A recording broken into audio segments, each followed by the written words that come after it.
saya tak sah kehadiran daripada pukul 10.50, 9.50 tadi sampai pukul 11. Baik, kita akan teruskan. A'udzubillahi minasyaitonir rajim. Bismillahirrahmanirrahim. Alhamdulillahirabbil alamin wassalatu wassalamu ala asyrofil anbiya'i wal mursalin wa ala alihi washabihi ajma'in amma ba'du. Assalamualaikum warahmatullahi wabarakatuh. Nawaitu ta'alluma ta'lim wa tadzakkuru wa tadzakkir wa tanfu wa intifa wa ifadatul istifad wa hisu ala tamasuki bi kitabillah wa sunnati Rasulillah sallallahu alaihi wasallam wa du'a ilal huda wa niyatul khair bi ibtigha'i wajhillah wa madzati wa qurbihi wa sawabihi insyaallah la haula wala quwwata illa billahil aliyyil azim. Kita boleh tengok kitab. Dah baca-baca tadi.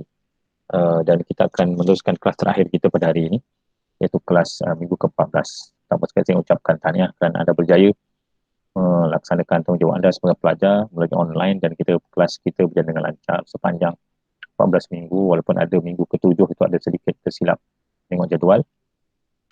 Alhamdulillah. Pastikan anda melakukan perkara-perkara berikut untuk memastikan tidak ada masalah ketika pemarkahan. Pertama ialah pastikan ke-14 kali anda kehadiran anda ke kelas ini anda catatkan, sahkan kehadiran anda. Kalau anda ada masalah kehadiran, sila WhatsApp dalam grup untuk saya tengok dan saya baiki. Yang pertama. Yang kedua, pastikan anda telah pun meng-email tugasan kumpulan anda dan individu, sebagainya dah email pun. Pastikan. Kemudian pastikan juga anda menjawab kuis-kuis yang ke-1, 2, 3, 4, 5, dan hari ini kita ada kuis yang ke-6. Nanti pukul 11 dah buka, anda boleh jawab. Okey, itu kuis. Dan yang terakhir ialah penilaian berterusan yang terakhir. Penilaian berterusan yang terakhir akan ada di portal ini, portal e-learning, yang dia akan keluar pada pukul 12 tengah hari 27 hari bulan. Hanya 1 jam saja. Markahnya 20 markah individu. Kalau anda terlepas saja 1 jam, itu bermakna anda kosong markah.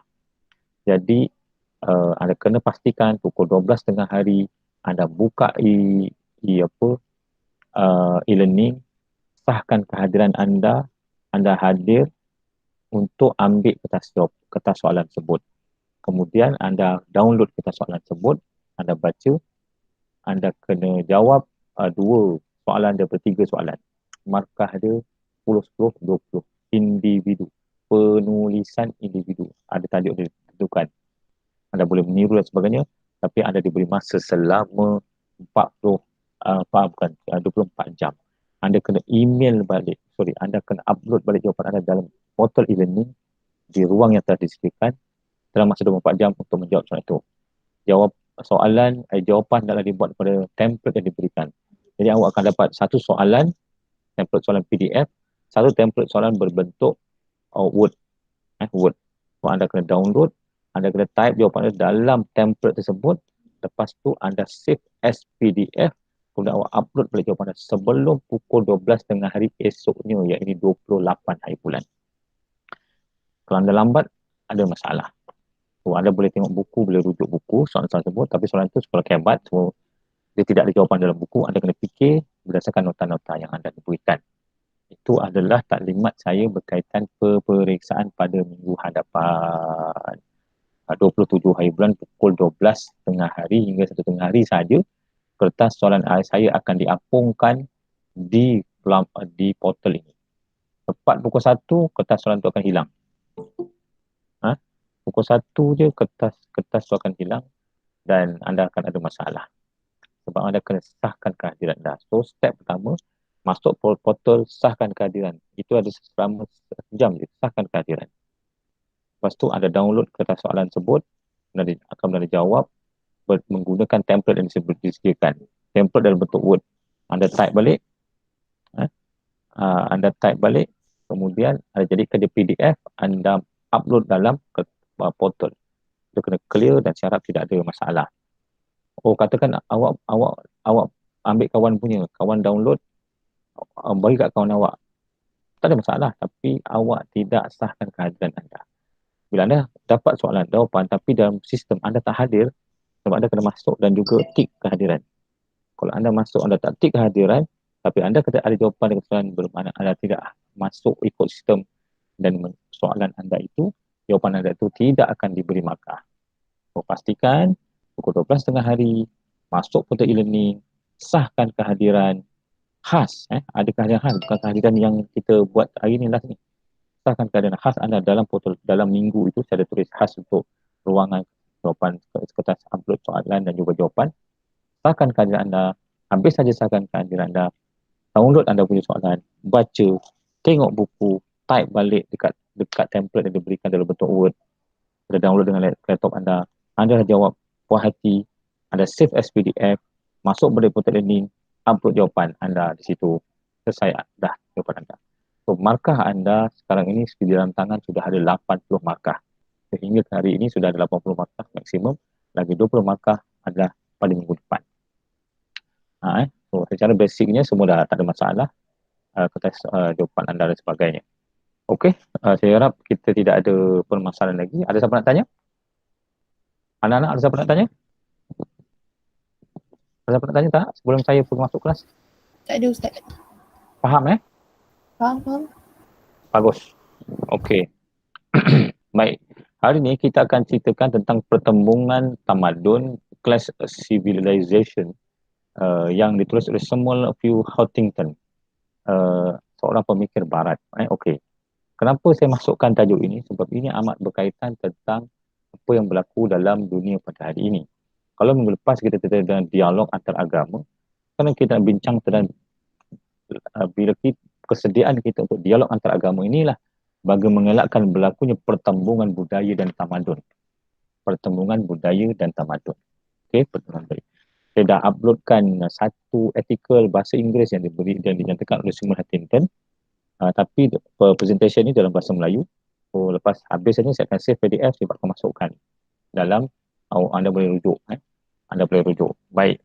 Kenapa tajuk ini penting? Ini penting kerana semakin lama dunia semakin kompleks, kita bertembung dengan gaya berfikir orang moden yang begitu luar biasa, yang berlakunya perbezaan antara barat dan timur. Okey. Baik, boleh kita mulakan? Anak-anak semua boleh kita mulakan? Boleh? Halo? Boleh Ustaz. Okey. Boleh Ustaz. Apa itu? Okey. Siapa pun sampai.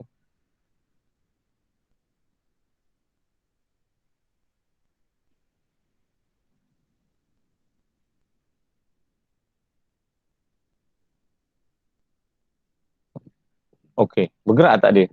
Nampak? Dia tak bergerak. Nampak Pertembungan abad 21 ada pertembungan budaya dan tamadun. Ada? Ada. Okey. Nampak.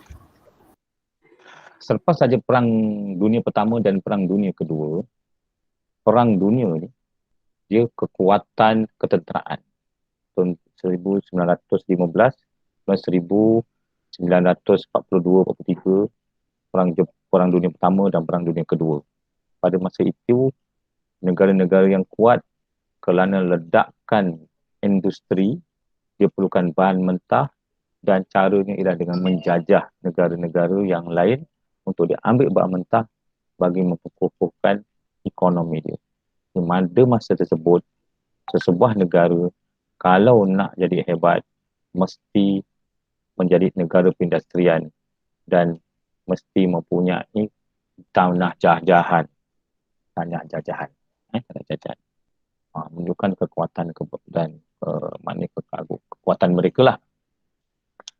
Tetapi selepas saja Perang Dingin berlaku, selepas jatuhnya tembok komunis di Rusia dan juga komunis di Jerman Barat dan Jerman Timur, maka Personal Huntington melihat bahawa berlaku sudah manusia tidak lagi berperang menggunakan senjata untuk menguasai dunia ini, untuk menguasai ekonomi, untuk menguasai kuasa, tetapi menggunakan apa yang dipanggil sebagai ekonomi. Dulu senjata, siapa kuat senjata, negara itulah kuat, bangsa itulah kuat, agama itulah kuat. Tetapi pada abad 21 ialah mereka ditandai dengan ekonomi. Siapa paling banyak duit, Dialah sebenarnya yang paling kuat. Dulu siapa paling banyak meriam, sekarang tidak. Siapa paling banyak duit. Bila banyak duit, artinya akan berlakunya perniagaan. Bila berlaku perniagaan, akan berlakunya interaksi antara manusia. Dulu, masa peperangan, interaksinya ialah bom tembak. Orang Barat, orang komunis jumpa dengan orang Jerman jumpa dengan orang British, pam, pam, pam, mati. Tetapi, abad ke-21, orang Barat bertemu dengan orang British, bual-bual, tapi mereka sebenarnya adalah musuh dari sudut ekonomi, bukan ketenteraan. Jadi, siapa yang pintar, siapa yang pandai, dia akan menguasai ekonomi. Dan kedua-dua juga berasaskan pada agama, kepercayaan budaya dan tamadun mereka. Ini kena clear. Ini kena clear dalam konteks ini. Baik, jadi Samuel Huntington menyatakan bahawa abad 21 selepas Perang Dingin, selepas jatuhnya Rusia atau jatuhnya Jerman Barat, sudah akan berlaku apa dipanggil pertembungan budaya dan tamadun. Kerana berlakunya penguasaan ekonomi dalam kalangan negara-negara yang terlibat. Okey. Apa itu budaya? Budaya adalah satu set tingkah laku sosial dan norma yang terdapat dalam masyarakat manusia. Itu dipanggil set tingkah laku sosial dan norma. Contohnya budaya orang Melayu. Apa itu budaya Melayu? Set tingkah laku sosial. Kita ada sistem raja, kita ada bangsawan, kita ada pengulu, kita ada orang. Raja sebagai ketua sosial. So, rakyat mendaulatkan raja, raja rasa dia ada ketua kepada rakyat. Ini ada norma dan juga laku sosial. Berbeza dengan Barat, sebab dia tak ada raja dah. Okey. Budaya, itu budaya contoh. Makan, kita makan pakai tangan, kita masuk rumah buka kasut. Orang tempat lain berbeza. Ini dipanggil tingkah laku sosial dan norma yang terdapat dalam masyarakat. Masyarakat jauh kita, masyarakat Cina, masyarakat India, masyarakat Melayu, masyarakat Barat, masyarakat Afrika, Amerika, semua ada budaya-budaya, set tingkah laku mereka. Sebab itu bila orang kita menjemput orang-orang luar negara, orang-orang Afrika belajar di Malaysia, tidak ada masalah sebab budaya tak sama. Budaya melibatkan bahasa, budaya melibatkan makanan, budaya melibatkan pakaian. Kadang kita ketawakan pakaian dia, apa benda dia pakai dari sini orang ni. Dia pun ketawakan kita juga pakai samping lah, pakai apa, pakai tudung. Itu adalah budaya. Dan budaya ni amat dekat dengan pengaruh agama dan kepercayaan mereka yang melibatkan budaya. Jadi kalau dah ada budaya yang kekal lama, ditambah dengan agama, maka disebutkan kepercayaan baru. Di samping budaya, kalau budaya-budaya itu merosakkan agama, dia tak teruskan lah. Tapi ada juga agama dia yang relax, Kristen diterima je budaya-budaya lama. Tingkah laku sosial. Macam-macam budaya ada. Tapi kita akan tumpukan Barat dan Timur pada hari ini. Okey, itu budaya. Yang tamadun pula adalah peradaban yang diertikan kepada keadaan hidup masyarakat yang bertambah maju, lalu mempunyai kemajuan dari segi lahiriah dan juga rohaniah. Maksudnya ialah peradaban, set peradaban yang diertikan kepada hidup bermasyarakat. Maknanya hidup dalam satu masyarakat itu yang menyebabkan mereka maju, itu ialah tamadun. Jadi kalau macam orang nomad, kita tak tamadun lah sebab tak maju. Mesti ada kemajuan, upgrade daripada rumah papan kepada rumah batu, daripada bisnes kepada holding, daripada holding kepada sedia berhad contohnya. Itu ialah berkemajuan masyarakat, itu tamadun. Budaya tadi set tingkah laku. Tamadun ialah dipanggil sebagai kemajuan atau pertambahan maju sama zahir atau batin sesuatu masyarakat. Itu ialah tamadun. Baik, kita teruskan lagi. Peradaban sains Asia Timur secara budaya menegaskan dirinya dan nilainya berbanding dengan Barat kerana pertumbuhan ekonomi yang pesat. Okey. Di dalam orang Barat, tamadun dia berasaskan sains, buat teknologi apa semua itu Barat, tamadun dia. Tamadun Timur, kita akan buat Timur pula, dia berasaskan kepada nilai jati diri akal budi pada diri. Jadi kalau Timur ni kita Islam, kita Hindu, kita Buddha, Kalau agamanya Cina, India, itu Shinto, itu budaya dan diterapkan oleh agama-agama yang ada di dalam masyarakat timur kita. Tapi masyarakat barat dia pada sains dan teknologi kebanyakannya orang Kristian dan orang Hindu dan juga orang Yahudi. Okey. Itu peradaban Asia Timur dan cara budaya menegaskan diri dan nilainya berbanding dengan barat kerana pertumbuhan ekonomi yang pesat. Jadi dia kata dalam konteks sains orang barat lebih maju daripada orang timur. Okey. Namun Islam telah mengalami ledakan penduduk yang besar yang mendorong ketidakstabilan di dua negara tersebut. Sempadan disebut sebagai Islam dan bahagian dalamnya di mana feudalitis feudal mentalist pergerakan menjadi semakin popular. Saya nak beritahu anda bahawa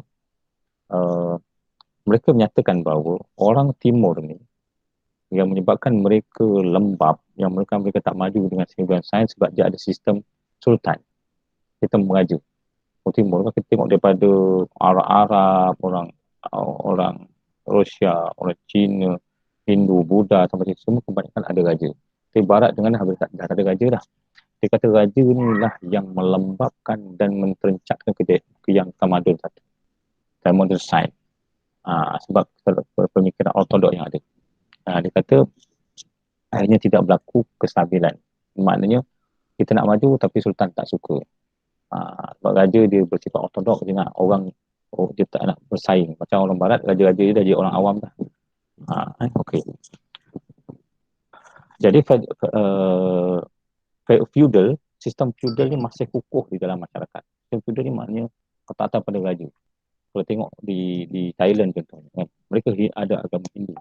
Mereka adalah agama Buddha. Tapi raja dia dianggap sebagai dewa orang Buddha. Dan walaupun raja dia berzina, buat apa jahat, dia kena taat juga. Macam COVID ni, raja dia menyorok di Sweden, negara barat selama setahun lebih, tak balik-balik. Sampai rakyat dia berdemonstrasi sebab raja nak lari sultan raja dia. Kata apa anak dewa, takut dengan COVID lah. Orang bising lah. Jadi di bahagian dalamnya, di mana feudalisme makin feudal. Mana sistem feudal di negara kawasan timur ni masih kuat lagi.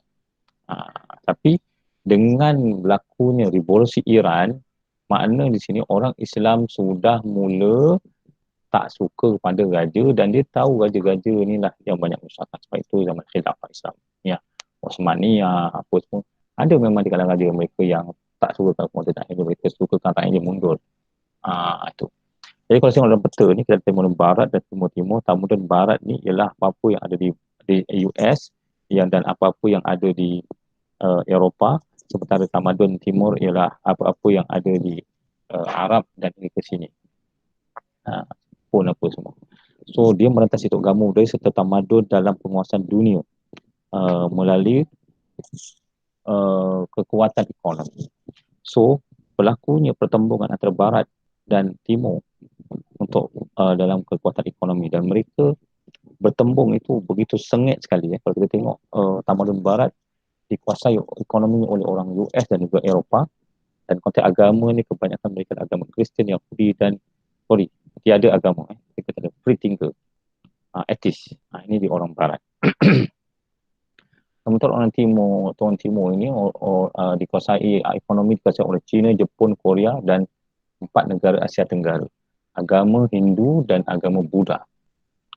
Islam, Hindu, Buddha. So, sini cara interaksi. Cara berinteraksi. So, orang Eropah, mereka menjadikan agama Yahudi, agama Kristian dan tidak beragama sebagai tempat mereka membangunkan tamadun mereka. Sementara di timur pula, agama-agama seperti agama Islam, Hindu dan Buddha digunakan sebagai membangunkan jati diri atau budi mereka, ini orang Cina, Jepun, Korea dan Asia Tenggara dalam membina tamadun. So, kita tahu nampak agama dan beza dan membentuk cara berfikir dan berlaku pertembungan, clash. Akan berlaku pertembungan.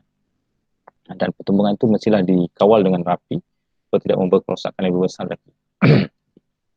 Kemudian apakah punca yang menyebabkan pertembungan antara orang Kristian dan orang Islam? So, di sini menunjukkan sebenarnya pertembungan Kristian dan Islam. Islam. Walaupun Hindu Buddha dia, tapi Islam. Sebab ada kebangkitan Islam. Dia ada dua pertembungan. So, kita bincang tentang edukasi Kristian. Apakah peranan kita untuk menghadapi cabaran pertembungan antara Kristian dan Islam? Kenapa boleh bertembung? Pertama, sebab sistem berbalik. Maknanya orang Kristian ada gerakan dakwah, orang Islam ada gerakan dakwah. Itu sebab mereka nak semua orang masuk agama mereka dan masuk dalam syurga. Jadi dipanggil agama mubalig lah punca.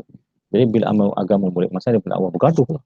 Pasukan orang Islam pun ada pendakwah dia, orang Hindu pun ada Buddha pun ada pendakwah. Jadi ini pertembungan. Dan mereka bercita-cita nak supaya membuang Islam di Malaysia, kerana kata dia asal tu Malaysia ni tak Islam. Kita dah Hindu Buddha. So, jadi grup-grup ini dia menekan Malaysia supaya mengekalkan agama Hindu dan Buddha. Jadi ini satu punca pertembungan Kristian kerana ada grup mubalik. Kalau tak ada mubalik tak apa. Yang kedua, agama universal. Kedua-dua kata rahmatan alam. Islam sebagai universal, rahmatan alamin. Sementara agama yang Kristian tadi dia pun kata dia agama universal. Untuk semua. Dan yang terakhir adalah theological agama. Di sinilah berlakunya penilaian serta pertembungan antara ilmu akidah.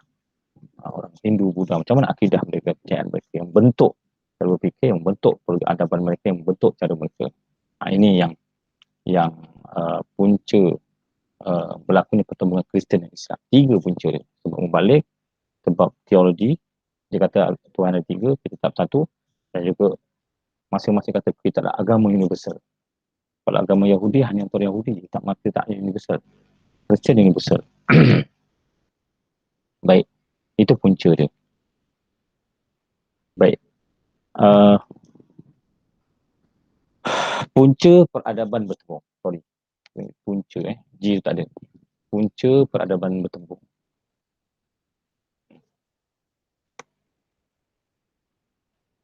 Punca pertama ialah perbezaan antara tamadun terasas kerana tamadun dibezakan antara sama lain dengan sejarah, budaya, bahasa, tradisi, dan yang paling penting agama. Perbezaan asasi ini adalah hasil daripada berabad-abad dan asas peradaban yang berbeza yang bermaksud tidak akan hilang begitu lama.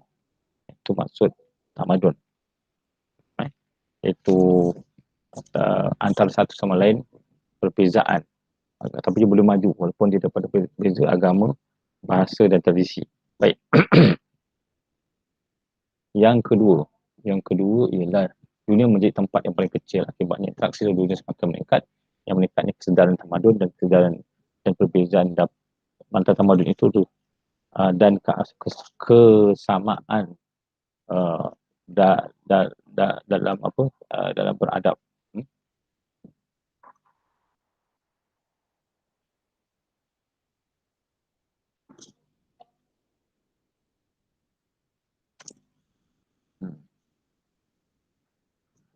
Jadi bila kita dah ada satu internet ni kan, internet orang kata semua ni, kita nak meeting tu, kita dah tak perlu jauh-jauh dah. Kita betul-betul kecil, kita boleh semua meeting satu dunia. Jadi makin banyak interaksi. Bila banyak interaksi, makin tahu, alamak, kenapa dia ni, kenapa bertembung lah. Kalau dulu kita kampung, kita campur orang Melayu dia, tak bergaduh. Campur orang India, campur Hindu, campur apa ni kita ni. Sebab apa? Dunia jadi kecil dan ikutnya interaksi dunia semakin meningkat. Dan kesedaran tentang perbezaan antara peradaban dan kesamaan dengan peradaban. Okey, yang kedua, yang ketiga ialah oleh kerana pemoderan ekonomi dan perubahan sosial orang-orang terpisah dari identiti tempatan yang sudah lama wujud. Sebaliknya, agama telah menggantikan jurang ini yang menjadikan asas untuk identiti dan komitmen yang melampaui batas negara dan penyatuan peradaban. Maksudnya ialah bila dah moden,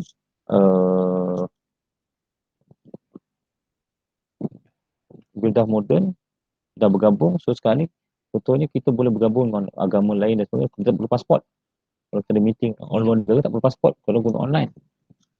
Tapi akan berlaku pemindahan peradaban secara langsung. Kalau tidak, kementerian boleh halang orang ni masuk sebab apa? Kita jadi perosak. Tapi kita tak tahu, dia masuk kita belajar dengan dia. Okey. Iaitu pemodenan. Yang keempat ialah pertumbuhan dan kesejahteraan tamadun ditingkatkan oleh ajaran barat. Orang barat ni pagi lagi. So, bahasa mudah, barat berada di puncak kekuasaan pada masa sama fenomena pengembalaan ke akal umum berlaku dalam kalangan tamadun bukan barat. Barat di puncak kekuasaannya menghadapi negara-negara bukan barat yang semakin memiliki keinginan hendak dan sumber untuk berdunia dengan cara terbuka dan barat. Jadi makna pertemuan cara berfikir orang barat dan orang timur ni berbeza. Okey.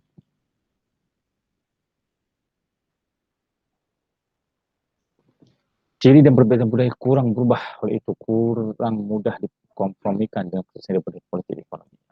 Jadi ada benda yang degil, tak nak berubah. Ini ada campur-campuran dia. Dan yang terakhir, yang keenam ialah regionalisasi ekonomi.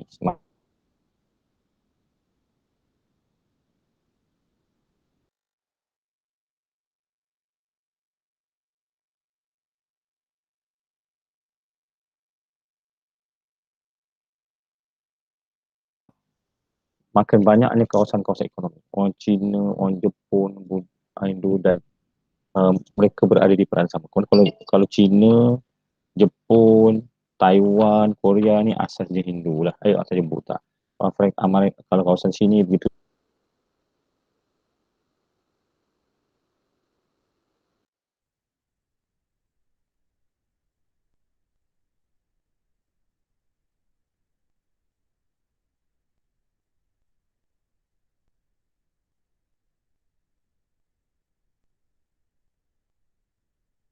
Regionalisme, ekonomi.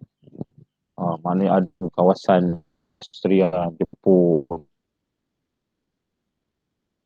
Mereka ini bertembung sebab masing-masing nak mendapatkan kekuasaan ekonomi mereka. Kekuasaan ekonomi mereka. Siapa masuk? Tak ada. Tak ada. Okey. Makin meningkat.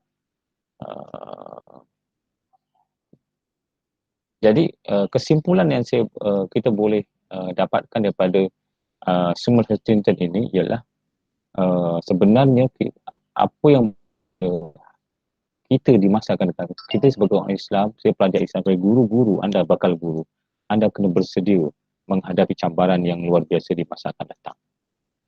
Anda kena bersedia menghadapi cabaran yang luar biasa di masa akan datang, iaitu pertembungan budaya yang ada pada hari ini. Pertembungan budaya yang ada pada hari ini yang memungkinkan anda sebagai guru, anda kena bersiap. Anda kena bersiap. Mungkin nanti ada orang bukan Islam nak belajar agama Islam di sekolah sebab nak ambil sijil. Bagaimana anda nak deal dengan dia? So, sekarang ini, bila berlaku pertembungan antara Barat dan Timur, orang Islam kena bersedia untuk bergabung ni berinteraksi dengan orang Hindu dan Buddha yang menguasai Jepun, menguasai China, menguasai Taiwan, Vietnam dan juga Thailand ni. Kita Islam sebab kita blok Timur. Jadi kita kena bersedia berdialog dengan mereka untuk membangun ekonomi. Sebab orang Barat dia dah bersatu dah. Kristian dan Hindu dan sebab orang free thinker ini. Jadi ada dua ekonomi. So kerana kedua-dua ekonomi ni kita kena bangun serentak. So sediakan orang Islam untuk melakukan pertembungan budaya. Sebab sekarang ni orang Kristian pun dia masuk ke sebelah sini. Ramai Cina Kristian, India Kristian. Dan kita kena bersedia berdialog. Kalau minggu lepas kita dialog antara agama, tapi dia dialog antara budaya dan tamadun. Sebab bila dalam ekonomi kadang-kadang okey tak apalah, dia tak kisah tentang agama. Dia tak kisah tentang agama. Tak apa, maknanya orang Islam boleh kerja dengan syarikat Cina, orang Cina boleh kerja dengan Islam, itu tak ada masalah. Tapi lah, ini budaya kerja.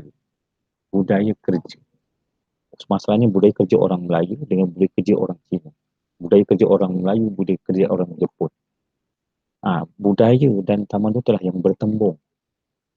Sebab kerana masing-masing tidak faham agama pun. Kita kata orang Cina ni membawa agama Buddha. Tetapi kita tengok agama Buddha tak ajar benda ni, tapi dia buat. Itu adalah budaya orang Cina. Begitu orang Melayu juga. Orang cop orang Melayu sebagai orang Islam. Tapi sama aja orang Melayu yang menipu, rasuah. Adakah itu budaya Islam? Tidak, itu budaya orang Melayu. itu dalam Melayu. Kena bezakan orang Melayu dengan Islam. Kena bezakan orang Cina dengan Hindu. Bezakan orang Buddha. Kena bezakan. Dan kita kena bersedia menghadapi berlakunya pertembungan budaya ini. Orang Barat dah bersedia bertembung dan dah jadi macam berubah dah. Kristian dah agak dia tidak berpegang pada agama. Orang Hindu, orang Kristian, sebab ekonomi ini pasal dia telah melonggarkan agama Kristian dan agama Yahudi dan ke mereka bergabung dan mereka letakkan agama ke tepi, sekular. Dia pisahkan agama untuk maju ekonomi. Jadi kalau orang di Timur nak maju, orang Arab, orang apa semua dia kena bersedia berinteraksi dengan agama Buddha. Dan agama ini semua adalah agama tidak menyembah Allah Subhanahu Wa Taala. Dia menyembah berhala, Buddha dan Hindu. Kalau kita nak majukan kawasan region kita ini, kawasan Timur, maka kita kena bersedia untuk berinteraksi. Kalau tidak, dia jadi macam Dubai. Dubai, dia tak nak, dia akhirnya dia bergabung dengan macam Turki, dia bergabung dengan Eropah dan dia terpaksa membawa budaya-budaya Eropah masuk ke negara mereka di mana yang diasaskan oleh Kristian dan Yahudi. Sebab tu kenapa Dubai mengiktiraf Israel, dia terpaksa iktiraf Israel. So inilah cabaran kita di masa akan datang. Soalan ini tak ada keluar dalam peperiksaan, tapi untuk maklumat anda sahaja. Okey, ada siapa nak tanya? Ada siapa ingin bertanya?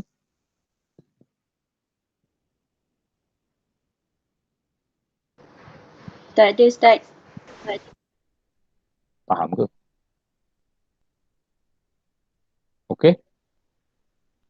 Ustaz. Ada nak tanya? Firdaus? Firdaus, ada pertanyaan. Apa dia? Tiada pertanyaan, Ustaz. Okey. Tujuan saya letakkan tadi ini tidak lain tidak bukanlah sebagai saya nyatakan supaya kita tidak akan canggung. Anda sebagai guru-guru, anda tidak canggung. Dan anda kena ingat bahawa selepas tadi COVID ini, pasca COVID ini, kemungkinan besar apa yang berlaku selepas Perang Dunia Kedua itu akan berlaku pada dunia. Iaitu kemelesetan ekonomi selama 20 tahun. Dunia berada dalam kemelesetan ekonomi daripada 1945 sehingga 65. Kemelesetan ekonomi. Kerana apa? Kerana peperangan.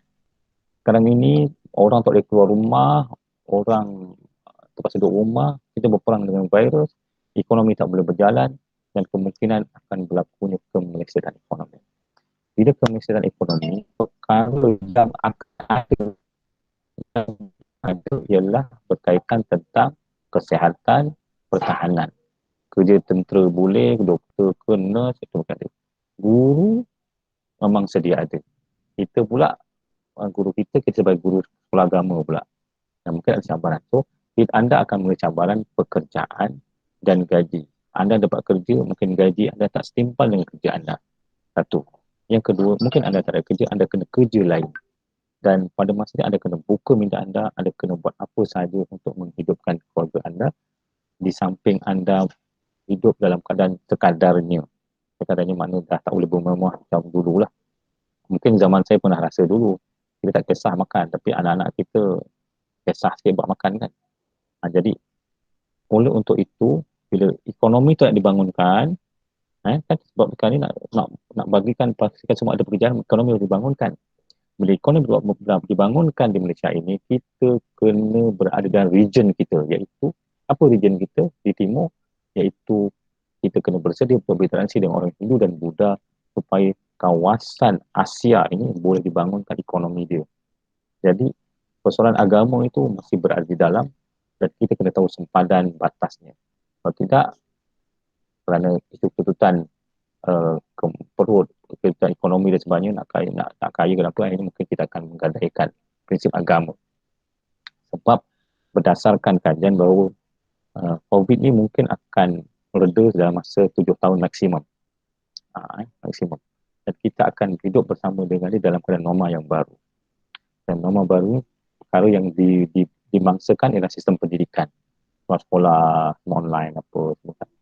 Jadi itu yang menyebabkan kenapa kita kena baca buku-buku ini sebab persiapan kita untuk mengenali dan memahami tamadun-tamadun yang lain, bukan nak ikut tamadun tersebut, supaya kita boleh berinteraksi dengan dia, supaya kita boleh membangunkan ekonomi kita. Wallahualam. Okey anak-anak, itu sahaja. Jadi saya ingin ulangi, selepas habis ini pastikan anda sahkan kehadiran anda. Pukul 11 ni kan anda masuk ujian anda. Ujian yang 30 minit tu online, ada dah link kat bawah tu. Anda masuk di portal tu, jawab soalan untuk 10 markah lagi.